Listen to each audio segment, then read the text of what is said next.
Madame, Monsieur, bonsoir. Je suis très heureux de vous retrouver pour ce grand débat autour de l'idéologie du genre. Je vous propose deux invités ce soir. Tout d'abord, Farida Belgoul, la présidente du jour de retrait de l'école. Merci d'avoir répondu à notre invitation. Et puis Alain Escada, qui est le président de l'Institut Civitas. Merci aussi à vous d'être là. Et puis nous accueillerons dans une seconde partie d'émission Anne-Laure Blanc, spécialiste du livre de jeunesse. Elle aura à nous expliquer comment présente-t-on cette théorie du genre à nos enfants? Est-ce qu'il y a des livres pour expliquer, voire pour riposter? Ce sera en seconde partie d'émission. Madame, Monsieur, vous avez quand même remporté quelques victoires. La première, c'est qu'on nous avait expliqué que la théorie du genre, l'idéologie du genre, c'était une vue de l'esprit. Aujourd'hui, eh bien, on a eu la confirmation que c'était bel et bien une réalité. Ça, c'est quand même une victoire que vous avez remportée. Farida Belgoul, est-ce que vous considérez que c'est pour vous une victoire? Ah, tout à fait. Parce que vous savez, nous avons affaire à une procédure tout à fait perverse menée par des pervers. Et ce qui peut vaincre le pervers, c'est la lumière, la vérité. Dès lors qu'on a pu dire en France que cette théorie du genre était bien introduite sournoisement à l'école, on a déjà réussi à atteindre la première étape. C'est-à-dire, on est au bout de la première étape. C'est-à-dire qu'aujourd'hui, en France, on en parle. Et on en parle bien ou on en parle mal, mais on en parle. Et puis, d'autre part, je pense quand même que ce qui était important, c'est de démontrer aux Français que les hommes politiques sont des menteurs. Par cette entreprise de démontage, de décryptage de l'idéologie du genre, nous avons démontré que les membres du gouvernement sont capables de mentir avec un aplomb extraordinaire. Vallaud-Belkacem l'a démontré de façon lamentable. Alors, l'idée générale qui prévaut dans cette idéologie du genre ou de cette théorie, c'est que l'identité sexuelle est le résultat d'une construction sociale et elle n'est pas conditionnée par le sexe biologique. Et ça, vous avez réussi à contrebattre cette idée, non pas dans l'opinion, parce que je pense que personne n'y a jamais songé, mais c'est quand même une idée qui, depuis les années 50, est née aux États-Unis et a quand même fait florès. Absolument. Elle est partie de gens qui sont des malades mentaux. Je ne vois pas d'autres caractéristiques pour les désigner, comme Kinsey ou le docteur Kinsey, prétendu docteur, ou le docteur aussi prétendu docteur Monet, qui sont des gens qui, la plupart de leur existence, ont fait des expériences sur des enfants, se saisissant d'eux comme cobayes sexuels, pour aboutir à des conclusions évidemment complètement bidonnées et erronées, et durant lesquelles ces expériences ont fait souffrir physiquement et psychologiquement des gosses. Je renvoie là-dessus aux recherches qu'on peut faire sur Kinsey et Monet sur Internet. C'est tout à fait accablant, accablant. Même point de vue? Absolument. Ce sont des gens qui, effectivement, sont des pervers, sont des vicieux, mais avec la particularité que ces gens sont soutenus par les organismes internationaux comme l'ONU, l'UNESCO, le Parlement européen, le Conseil européen, et c'est ça qui est inquiétant. C'est que cette problématique, elle est aujourd'hui internationale. Il faut bien avoir conscience qu'il ne s'agit pas du tout d'une invention du gouvernement socialiste. C'était présenté en France avant que le Parti socialiste ne soit au pouvoir, et c'est surtout téléguidé par des officines internationales. Mais alors, quel est le but? Quel est le but de ces officines? Est-ce que c'est idéologique? Est-ce que c'est... Vous voulez mon avis là-dessus? Oui. Je vais vous le dire franchement. On dit que le but de ces gens est de changer de civilisation. Moi, je ne crois pas cela. Je crois que le but, c'est de détruire la civilisation. Je crois qu'on en est arrivé là. Et c'est pour ça que dans le cadre des JRE, moi, j'appelle à la convergence dont on parle actuellement beaucoup. Mal ou bien, encore une fois, on en reparlera, mais je veux dire que le but, c'est la destruction de l'humanité. Déconstruire les stéréotypes, en vérité, ça veut dire détruire l'homme. Alors, ça peut paraître excessif comme propos, mais il suffit tout simplement de se rendre compte que la différenciation sexuelle, c'est ce qui a fondé notre humanité. C'est à partir de là que la multiplicité des hommes, des différents peuples, est née, a vu le jour, s'est opposée les unes aux autres peut-être, mais c'est cette multiplicité humaine-là qui fait l'humanité. Dans sa diversité, sans doute. Dès lors qu'on veut toucher à cette différenciation sexuelle, on touche au dernier précaré qui nous restait pour exister réellement et conduire des générations futures, avec la transmission qu'il se doit, vers un avenir qui aujourd'hui est complètement bouché par l'introduction de l'idéologie du genre dans les institutions mondiales. Alain Escada, Alain de Benoît a écrit non à la théorie du genre. Si je vous cite Alain de Benoît, ça ne vous gêne pas? Écoutez, si cet auteur païen peut rejoindre la convergence contre l'idéologie du genre, pourquoi pas? Alors, lui, en conclusion de cet ouvrage qui est remarquable, il dit un rêve d'indistinction, c'est un rêve de mort. Est-ce que ça, vous partagez ce point de vue? Il est clair que nous aboutissons à une culture mortifère. Ce plan d'idéologie du genre, c'est un plan qui veut détruire la création, qui veut libérer toutes les perversions humaines. L'aboutissement de cela, c'est effectivement une culture de mort. C'est une culture dans laquelle la pédophilie, la zoophilie, l'inceste auront pignon sur rue, seront considérés comme des options parmi d'autres. Non, il n'exagère pas. Il n'exagère pas du tout. Pas du ça... tout. Le travail que nous avons fourni, aussi bien M. Escada que moi que d'autres, parce que nous ne sommes pas les seuls ici en France et dans le monde entier à avoir étudié la question de l'idéologie du genre et de ses conséquences sur la civilisation, l'humanité, en partant des enfants en ce qui concerne l'école, nous n'exagérons pas du tout. Moi, j'invite tout le monde à faire les recherches qui s'imposent. On ne recherche pas le fait qu'on nous croit sur parole. Je crois que vous êtes d'accord avec moi là-dessus, M. Escada. Que les gens prennent leurs responsabilités de papa, de maman, d'enseignants, d'élus, et s'informent et fassent les démarches que nous avons fait nous-mêmes en tant qu'adultes responsables, pères de famille, futurs mamans, etc. Que les gens prennent leur vie en main. C'est bien joli de voter. Ça veut dire de se débarrasser de toutes les questions qui concernent la famille, l'école, la société. Aujourd'hui, justement, l'idéologie du genre, c'est une chance pour la France, tiens, c'est une chance. C'est-à-dire qu'en effet, cette idéologie du genre, elle nous impose de reprendre le contrôle de notre vie, de refaire en sorte que nous soyons les acteurs de notre existence et partons à la recherche de la vérité. Allons jusqu'en Chine pour trouver la vérité. Et il faut rappeler aux gens qui parlent d'idéologie du genre que Mme Nayat Vallaud-Belkacem n'a rien inventé. Elle s'est simplement mise en héritière de gens comme Judith Butler ou Monique Wittig qui ont publié des manifestes concernant l'idéologie du genre, manifestes qui sont très précis quant au fait que cette idéologie du genre doit mener à la liberté totale en matière sexuelle. Et la liberté totale en matière sexuelle, dans leur optique, c'est bien de libérer toutes les perversions humaines. C'est bien de laisser penser que tout se vaut, que l'hétérosexualité, l'homosexualité, la pédophilie, l'inceste, la zoophilie, tout ça ne serait que des options parmi d'autres. Est-ce que c'est la société que nous voulons? Certainement pas. Bon, alors vous avez quand même gagné maintenant, parce que la gauche replie ses Gaules, c'est un repli stratégique en campagne, on a enlevé tout ce qui était théorie du genre sur les sites internet, donc ça y est, bon, c'est bon, vous avez gagné, donc on peut passer peut-être à autre chose. On n'est certainement pas ici dans le cadre d'une victoire qui nous permettent de retourner à nos occupations habituelles. Non, la théorie du genre, elle est toujours, en ce moment même, enseignée dans les établissements scolaires à travers des programmes liés à l'égalité. Or, il n'est pas question... vous avez combattu Ligne Azur, par exemple, le site Ligne Azur, bon ben voilà, il a été nettoyé. Non mais la Ligne Azur a changé de nom, c'est un peu comme le ministère de l'Instruction... Mais qu'est-ce que vous voulez demander de plus? Laissez-moi finir. On est passé dans les années 30 du ministère de l'Instruction publique au ministère de l'Éducation nationale. Personne n'y a vu, enfin tout le monde n'y a vu que du feu, pardon, plutôt. Et en fait, on est en train d'aggraver les choses. Le fait que la bête se replie et guette sa proie et entend la prendre sur un flanc différent du premier qu'elle a d'abord adopté n'est pas une victoire. C'est une victoire dans le sens que nous avons créé une résistance, nous sommes aujourd'hui mobilisés, on est en face d'eux, on les regarde bien, on a mis la lumière sur leur projet, mais la mobilisation doit absolument continuer jusqu'à ce que je propose dans le cadre des JRE, c'est l'interdiction pure et simple de cette idéologie, en tout cas déjà dans l'école. Si elle est interdite à l'école et dans les programmes où elle est présente de manière sournoise, cachée, du mot égalité, ils sont passés au mot équité, figurez-vous maintenant, pour que sans cesse la confusion demeure dans l'esprit des familles. C'est nous qui dirons, avec nos avocats, qu'effectivement la théorie du genre est bien sortie de l'école. Et tant que nous ne l'avons pas dit, elle y est toujours. Absolument. Il faut être conscient que l'ennemi avance masqué, qu'il peut revêtir différentes formes, mais il n'est absolument pas question dans leur chef de faire marche arrière. Simplement, ils essayent de démotiver les Français, de démotiver les parents, et il est de notre devoir, à Farida et moi, de maintenir la mobilisation et sans cesse d'alarmer de plus en plus de parents pour qu'ils prennent conscience que de leurs enfants, on est occupé à faire des Kobe. Alors, quand dites Farida et moi, c'est vraiment l'idée d'une convergence. Alors une convergence, on va faire simple, entre catholiques et musulmans, avec beaucoup d'autres personnalités. Vous avez mené déjà une première conférence et des premières actions. Est-ce que ça va voir le jour ou est-ce que c'était seulement le temps d'une conférence de presse? C'est en cours, c'est-à-dire que d'ores et déjà nous sommes dans cette convergence. Moi, je l'appelle depuis longtemps, cette convergence. On ne l'a pas su parce que j'étais blacklistée à l'époque.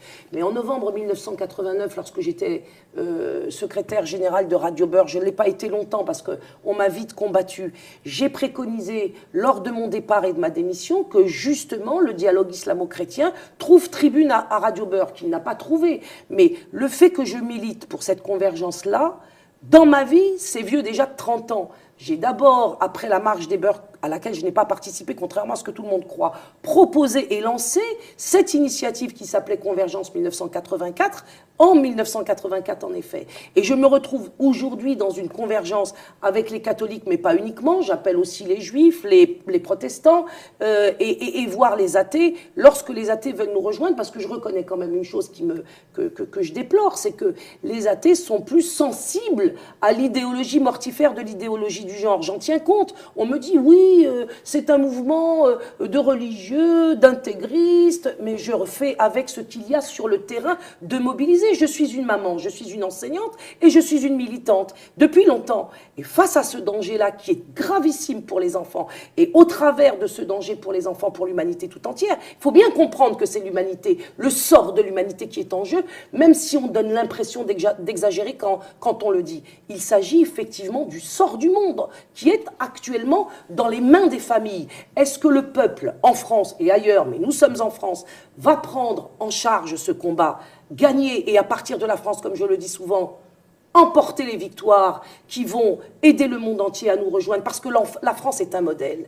La France est un pays qu'on suit encore, malgré le fait qu'on a tenté de détruire cette capacité qu'a la France d'entraîner vers les bons principes l'humanité tout entière. Aujourd'hui, moi, en tant que musulmane, je me reconnais entièrement dans la France des principes. Alors vous allez me dire lesquels? Eh ben, discutons-en, pourquoi pas, en effet. Il y a un premier principe, par exemple, c'est le fait de retirer des enfants de l'école. C'est pas un principe, contre le ça, principe monsieur. Moi, je des parle lois de la principe. République. Écoutez, vous avez fait ce choix-là, c'est un choix qui est audacieux. Il ne s'agit pas de principe qui concerne on vous oppose les principes de la République, vous êtes bien d'accord avec moi. Il faut bien trouver des principes. On dit que les principes sont ceux de la République. Non, les principes, je vais vous dire ce que c'est. C'est l'égalité, c'est l'équilibre, la justice, la bonté, la charité, l'harmonie, la paix, la justice. C'est ça les principes, on pourrait en dresser une liste exhaustive. Le fait d'envoyer ces enfants dans une école qui veut les détruire ne constitue pas un principe. Et d'ailleurs, c'est le reproche que vous fait Manuel Valls, par exemple, ou d'autres. Mais qui est Manuel Valls aujourd'hui? Je pense que je n'ai pas besoin d'en dresser le portrait. C'est quelqu'un qui, aujourd'hui, avec ses pairs,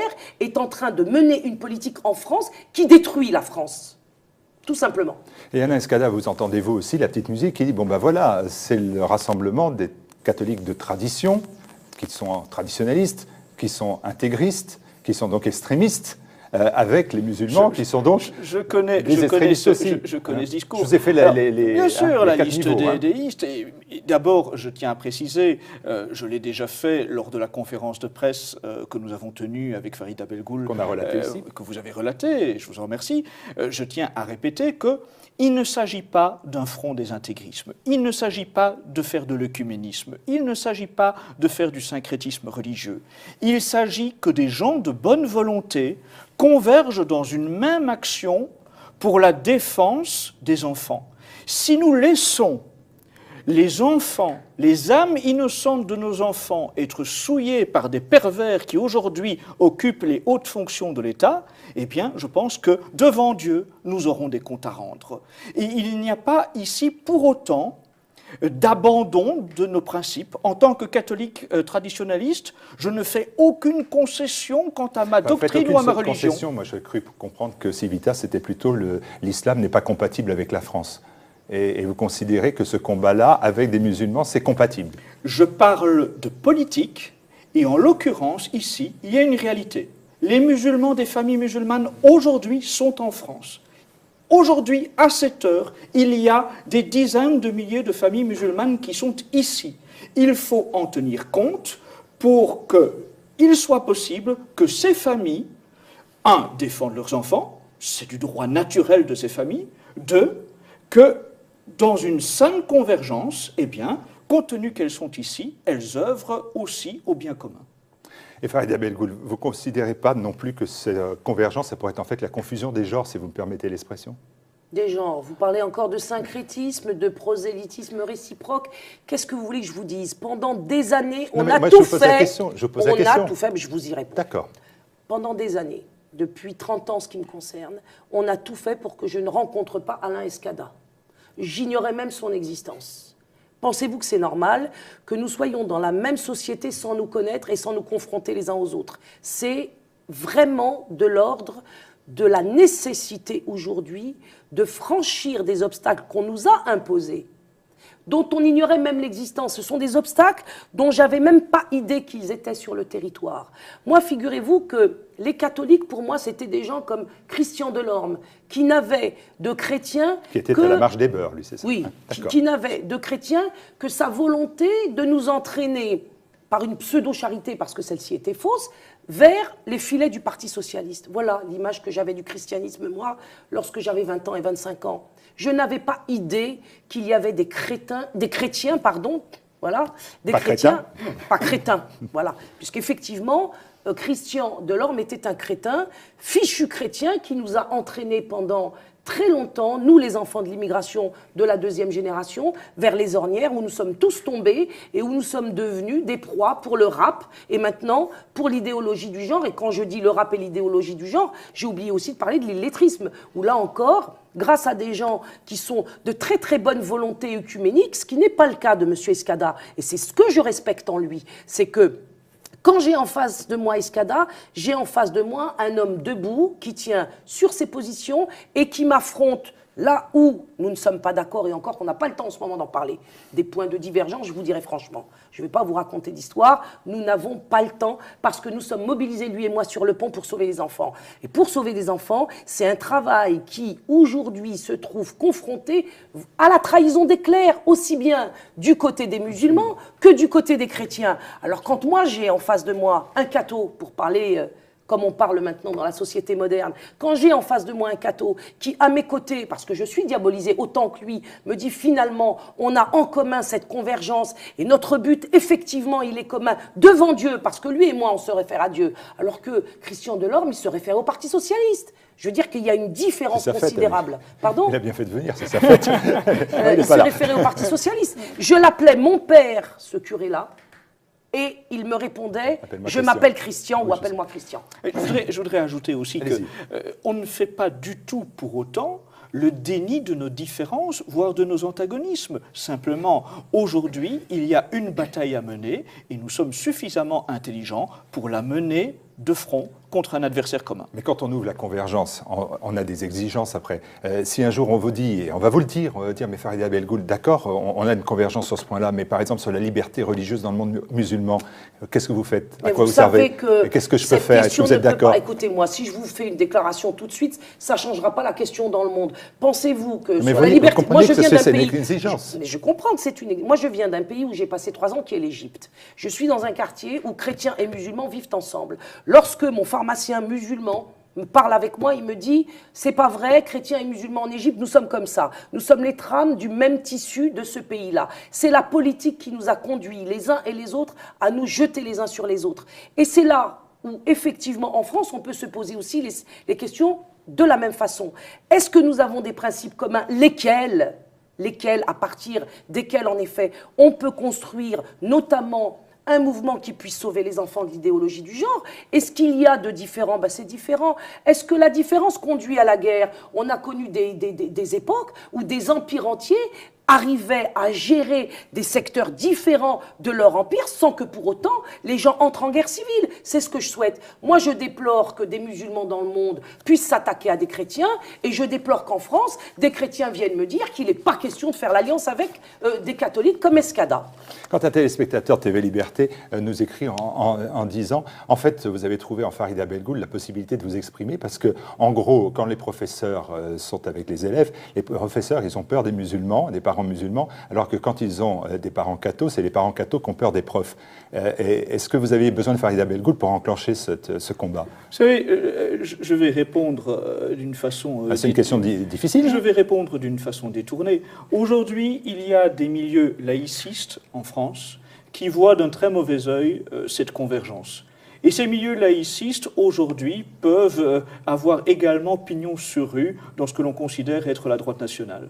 Quand j'entends des mouvements comme Riposte laïque ou Résistance républicaine prendre fait et cause contre cette convergence, je sais aussi que, d'une certaine façon, ces gens-là sont sans cesse dans le double langage.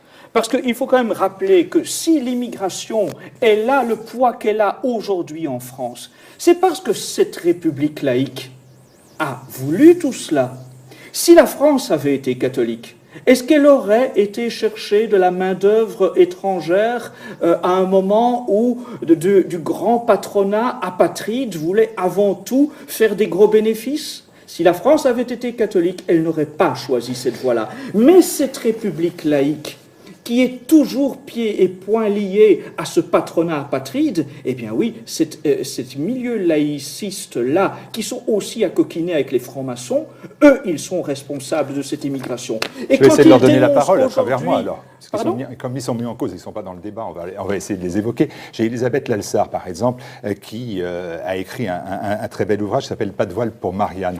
Bon, eh bien, elle dit, elle, que quand elle a vu la Manif pour tous avec des musulmans qui avaient une banderole écrite en français et en arabe, elle a été choquée, indignée. Elle écrit dans Boulevard Voltaire, elle dit « Quand je vois des chrétiens français suffisamment candides pour laisser des musulmans prendre la tête d'une manifestation, je l'avoue, mon inquiétude est grande ». Est-ce que vous comprenez cette inquiétude au moins ? Non, moi je comprends très bien, à la condition qu'on soit honnête complètement et qu'elle s'étonne et qu'elle réprouve toutes les inscriptions anglaises qui traînent partout dans le pays en permanence et qui n'ont comme objectif que de vendre des cochonneries. Donc, lorsqu'elle se battra en effet pour que la langue anglaise disparaisse de ce pays comme slogan dégénérant les populations et les jeunes, si tant est qu'elle puisse avoir ce courage-là, eh bien je saluerai effectivement les réserves qu'elle a sur une phrase en arabe qui est apparue sur une banderole. Ceci étant, il faut aussi faire preuve d'une double intelligence quand on n'est pas capable d'en faire preuve la moitié comme elle vient de le manifester elle-même, c'est qu'il faut savoir ce que dit cette phrase en arabe. Si on est dans une situation aujourd'hui où on entend mobiliser le plus grand nombre face à une oligarchie impitoyable, implacable, forte de ressources considérables. Il faut bien que tout le monde comprenne. Donc, il n'a pas été question, j'imagine, je n'ai pas vu cette banderole dans cette phrase écrite en arabe, que d'exprimer autre chose qu'un appel à une mobilisation face au mariage gay ou bien à la théorie du genre dans les institutions.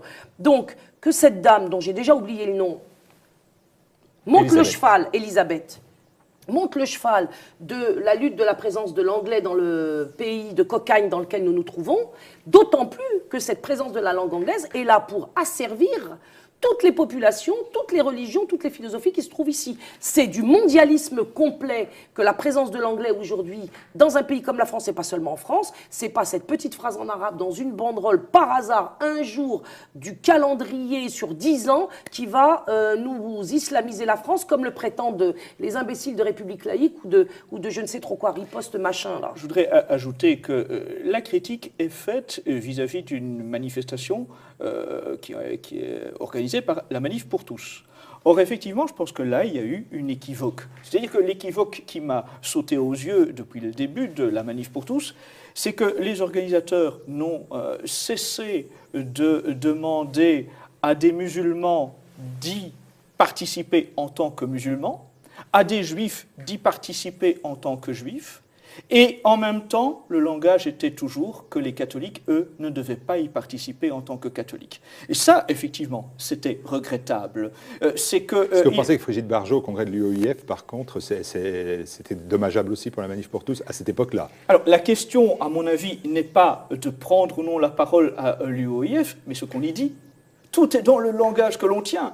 Brigitte Bardot, comme Ludovine de la Rochère aujourd'hui, ne tiennent pas un langage cohérent. En l'occurrence, on ne peut pas vouloir effectivement que des religions s'y expriment dans ce contexte de Manif pour tous haut et fort, et en même temps refuser que ceux qui sont le gros contingent des participants, c'est-à-dire les catholiques, eux, doivent taire leur catholicité. Et c'est toute la différence avec la convergence que nous avons, Farida et moi, c'est qu'en l'occurrence, personne n'abandonne sa couleur. Je ne vous le demande pas, bien au contraire. Et puisque vous parlez de l'UOIF, il y a quelque chose que je voulais vous dire, c'est qu'il est quand même assez extraordinaire de voir effectivement à l'UOIF inviter Madame Frigide Barjot, dont le nom déjà devrait nous faire tomber à la renverse en tant que musulmans. C'est un nom de scène. C'est un nom de scène, mais en tant que musulmans, vous avez affaire là des représentants de l'islam en France, très sérieux, très canoniques, paraît-il. Ils ont reçu Frigide Barjot, qui aujourd'hui exprime clairement qu'elle est pour l'union civile des homosexuels, d'un homme avec un homme et d'une femme avec une femme, ce qui est totalement incompatible avec la France. On discutera peut-être un jour, Monsieur Escada et moi, de savoir si l'islam est incompatible avec la France, mais en tout cas l'homosexualité est complètement incompatible avec l'islam. Et le mariage gay encore plus, je dirais. Donc l'UOIF, ces canoniques de l'islam représentatifs, reçoivent Madame Frigide Barjot dans leur cénacle devant les musulmans réunis à cette occasion, qui proposent le mariage civil des homosexuels, mais ne soutiennent pas le mouvement du journée de retrait de l'école et vont m'accuser d'être extrémiste moi-même et de faire convergence avec un autre extrémiste. Alors là, on est vraiment, comme l'a dit Albert Ali lors de la conférence de presse qui nous a réunis, on est vraiment en effet dans le cadre de la mère des batailles, je veux parler de la JRE, de la bataille du discernement. Cette bataille va effectivement nous montrer qui est qui roule pour qui. Et je pense que c'est l'une des choses les plus précieuses que porte ce mouvement actuellement, au-delà même de la question simplement de l'introduction de l'idéologie du genre à l'école, c'est qu'elle va enfin faire la discrimination du bon grain de l'ivraie. Revenons à cette conférence de presse, c'était quand même incroyable. Oui. Incroyable. Et magnifique, non ? Incroyable. Magnifique pour moi. Juger de si c'était magnifique ou pas, mais incroyable sur le papier. Inattendu et improbable. Et est-ce que ça peut continuer ? Il y avait, mais ça continue, figurez-vous que je suis en train... Absolument, eh bien, je vais vous donner un petit scoop. Vous voulez un scoop ? Oui, toujours moi. Écoutez, très bien, je comprends, c'est votre métier. C'est mon job. Eh bien, nous allons continuer cette convergence dans les quartiers et dans les quartiers populaires. Nous allons, dans le cadre des JRE, et nous avons travaillé beaucoup sur cette question hier, avant-hier, et nous allons le mettre en œuvre aux yeux du monde entier, d'éveiller de chrétiens et de musulmans ensemble, justement, pour converger encore, pas seulement dans les élites, puisque nous représentons quand même d'une certaine façon une élite, dans la mesure où nous sommes en tête d'un mouvement, mais je veux montrer que cette convergence, elle est souhaitée par le peuple. Et lorsque la démonstration sera faite, eh bien, je serais bien curieuse de voir ce que les élites adverses à nous auront à répondre face à la volonté du peuple de faire la paix, tout en respectant, comme on n'arrête pas de le dire, les spécificités de chacun. Oui, il y a des spécificités, figurez-vous qu'il y en a entre vous et moi, et on est en train de défendre, justement, lorsqu'on se bat contre la théorie du genre, les spécificités qui existent dans l'humanité. Nous sommes les premiers défenseurs, justement, de ces spécificités, de ces différences, tout en appelant tout de même à ce que celles-ci ne fondent pas la guerre civile et la guerre mondiale, tout simplement. Civitas dans les quartiers civils, dans les quartiers populaires, pas dans les quartiers, mais dans les quartiers populaires. Mais ce ne serait pas la première fois que vous vous verriez tracter dans les quartiers populaires. Et Civitas a déjà été tracté. Et Civitas a déjà été tracté à Barbès, ce qui d'ailleurs avait été suivi par de grandes chaînes de télévision qui, comme par hasard, n'ont jamais diffusé les images, compte tenu du fait que ça se passait très bien et que ça n'entrait absolument pas dans leur schéma de pensée. Mais je pense aussi qu'un autre exemple de cette convergence dans les tout prochains jours, ce sera l'annonce de la prochaine date de journée de retrait des enfants des écoles, lorsque effectivement, eh bien, et des familles catholiques et des familles musulmanes décideront le même jour de retirer leurs enfants des écoles publiques. Je pense que ça, ce sera effectivement une étape importante dans la convergence. Jusqu'à présent, les médias ont évidemment enfermé les JRE dans une mobilisation des familles musulmanes. musulmane populaire. Eh bien, maintenant, cette convergence, elle doit se traduire par l'arrivée des familles catholiques qui, à leur tour, retireront à la même date, et peuvent être populaires, bien entendu. Et Dieu merci, les catholiques touchent l'ensemble des strates de la population. Et il faut, à ce moment-là, que, à la même date, une fois par mois, eh bien, nous touchions de la même façon le corps de l'adversaire. Et la prochaine date, c'est? Ah, c'est un secret, parce que figurez-vous que dans cette belle démocratie républicaine dans laquelle nous nous trouvons, des représailles sévères s'abattent sur les familles et leurs enfants qui ont participé à la JRE. Donc, en ce moment, je tiens à informer le ministère de l'Éducation nationale, nous sommes déterminés à continuer. Nous avons un comité d'avocats gratuit qui est engagé corps et âme pour défendre les familles et les enfants qui seront l'objet de pression, d'intimidation et de, comment dirais-je, harcèlement, véritablement harcelé des enfants de 4 ans, 5 ans, à qui on est allé demander des comptes, ce qui est typiquement pervers. C'est-à-dire que quand on ne fait pas la différence générationnelle, c'est qu'on est un pervers. Et quand on voit des adultes s'adresser à un enfant de 4 ans, de 10 ans ou de 12 ans, comme s'il en avait 40, c'est qu'il y a vraiment quelque chose qui ne tourne pas rond à l'éducation nationale. Que le ministre et la porte-parole sachent, et les chefs d'établissement sachent qu'aujourd'hui, nous sommes juridiquement prêts pour attaquer en justice, au tribunal administratif notamment, pour faire tous les recours qui s'imposeront si des enfants ou des parents fragiles sont encore abîmés dans des confrontations avec la hiérarchie de l'éducation nationale qui se passent selon des normes qui, comment dirais-je, déshonorent complètement l'institution. Alors j'ai essayé de mettre des coins dans cette convergence, je n'y suis pas arrivé d'ailleurs, hein, surprise, mais j'en ai quand même trouvé une sur le féminisme. Demain c'est la journée de la femme, c'est le samedi 8, et vous avez dit que le féminisme c'était une mauvaise réponse à une bonne question. La bonne réponse aurait été de travailler sur la complémentarité. Vous trouvez que le féminisme c'est une mauvaise réponse à une bonne question ? Alors, je n'aborderai pas la problématique sous cet angle, mais en tout cas, j'aurais effectivement la même insistance que Farida Belgoul à défendre la complémentarité des sexes, qui est la meilleure réponse à l'idéologie du genre. Et je pense qu'en soi, il y a des débats qui peuvent être justifiés sur la condition de la femme. Et lorsque je vois, par exemple, la question des mariages forcés, ou d'autres situations comme l'exploitation, la traite de femmes dans des réseaux de prostitution. Je pense qu'on peut légitimement se poser des questions sur la condition de la femme. Est-ce que cela entre dans le féminisme? Certainement pas dans le féminisme tel qu'il est aujourd'hui compris, conçu. Je pense que le féminisme, comme beaucoup de mots en isme, sont d'emblée déjà pervertis par une idéologie qui souvent est subversive. Vous avez été dans les mouvements féministes? Ben, figurez-vous que je suis née le 8 mars, vous rendez-vous compte? Il ne peut pas y avoir plus féministe que moi. Dès la naissance, je suis née dans cette journée qu'on appelle la Journée internationale de la femme. Ça doit expliquer un certain nombre de choses. Donc, je ne peux pas être contre une conception du féminisme qui est la restauration d'une identité de vraie femme. Et dans ce féminisme tel que je le conçois, à l'âge que j'ai atteint aujourd'hui, j'y vois qu'on doit impérativement y défendre la mère.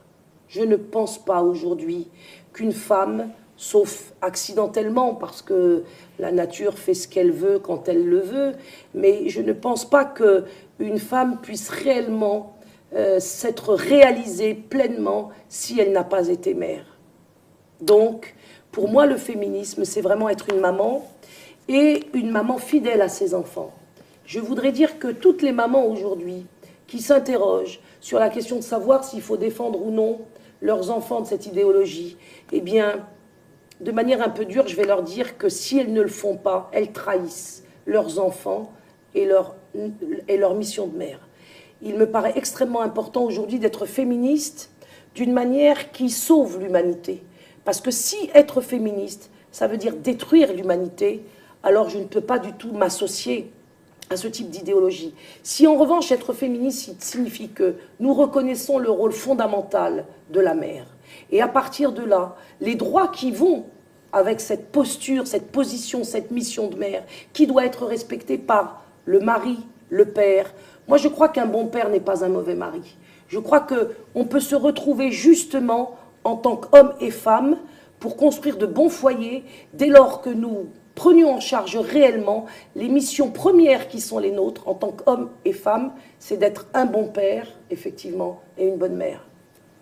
Écoutez, vous voyez, nous pouvons de nouveau converger dans une dénonciation d'un mot qui, aujourd'hui, ne signifie absolument pas ce que Farida Belgoul en donne comme contenu. Nous sommes aux antipodes de la version féministe des Femmes. Nous sommes aux antipodes de la version du féminisme lesbien qui a servi à promouvoir l'idéologie du genre avec des gens comme Judith Butler ou comme Caroline Fourest.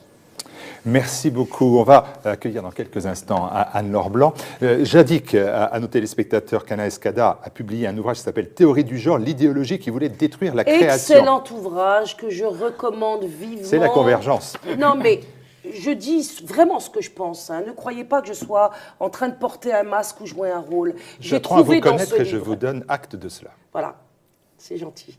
J'ai vraiment trouvé dans ce livre tout ce qu'il faut savoir pour défendre ses gosses.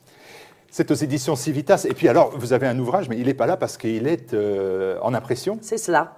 C'est un ouvrage que j'ai écrit et qui est destiné aux enfants, justement, puisqu'il y a une littérature jeunesse aujourd'hui qui veut les conduire à la dégénérescence, à la transgenration. Je ne sais même plus comment il faut parler dans cette langue épouvantable que les lobbies LGBT veulent nous imposer.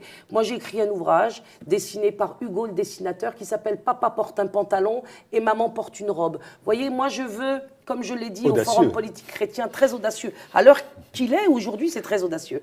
Je veux nourrir les stéréotypes qui sauveront l'humanité. Voilà. J'ai cité aussi Alain de Benoît, Non à la théorie du genre aux éditions Mordicus, et puis aussi l'ouvrage d'Elisabeth Lalessard qui est Marianne, pas de voile pour Marianne, et qui avait été présenté par un témoignage d'Elisabeth Lalessard sur TV Liberté. On se retrouve dans un instant avec Anne-Laure Blanc.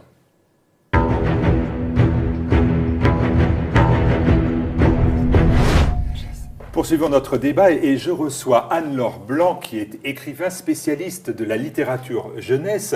Elle est responsable du blog chouetteunlivre.fr et elle a publié un recueil des 500 meilleurs titres pour une bibliothèque jeune idéale. Et je vous invite bien évidemment à vous procurer cet ouvrage. Anne-Laure Blanc, vous êtes avec nous, vous avez entendu l'entretien qui s'est déroulé il y a quelques instants. Moi, la question que je me pose, c'est que dans les écoles, les enfants vont entendre parler de la théorie du genre. Alors, ils vont en entendre parler, c'est sûr, dans les écoles publiques. Dans les écoles privées, je pense que quand même certains enseignants, maintenant, vu la pression des parents, prendront peut-être quelques pincettes ou éviteront le sujet. Dans les écoles totalement hors contrat, je suis sûre qu'ils le feront. Pour en revenir aux écoles publiques, je pense qu'en effet, ils vont forcément entendre ici ou là parler de cette théorie du genre. Mais je pense que les parents ont une action très importante à mener, très très importante, parce que ce sont eux les éducateurs de leurs enfants, les premiers responsables de leurs enfants. Et comment procède-t-on concrètement? Est-ce qu'on va en confrontation avec les enseignants? S'ils prônent la théorie du genre, est-ce que les enfants doivent rentrer en conflit? Alors moi je pense qu'il vaut mieux anticiper déjà. Il vaut mieux anticiper, rencontrer les enseignants, les aider à monter la bibliothèque de classe, s'occuper un petit peu de l'association qui va programmer les spectacles. Parce que tout n'est pas fait en cachette des parents, Dieu merci. Donc on peut déjà au niveau scolaire simplement voir un petit peu comment ça va se passer dans l'école ou dans la classe, même des tout petits, surtout je dirais des tout petits.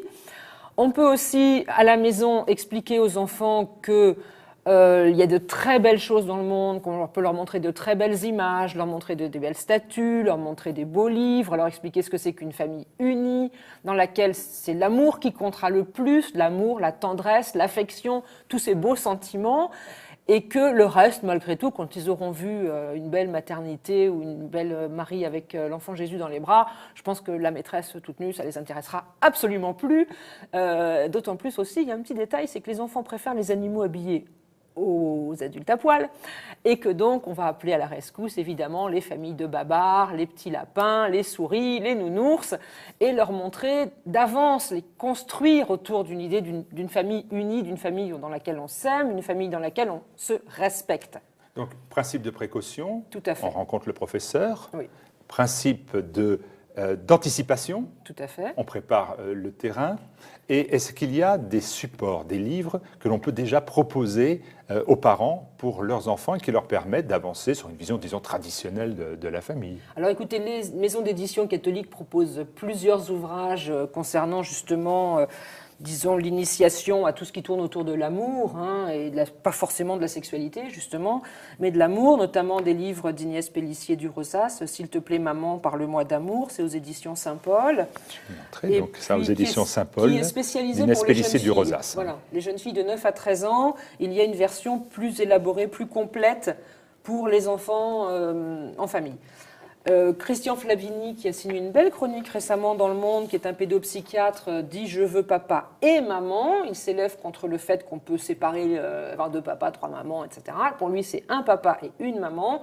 Au niveau du symbole, c'est très, très important. Donc Christian Flavini, qui est un pédopsychiatre de renom, tout à fait, qui a beaucoup travaillé et sur ce rejet de l'idéologie du genre, considéré pour lui comme étant dangereux pour la formation, la construction de l'enfant. Voilà, tout à fait.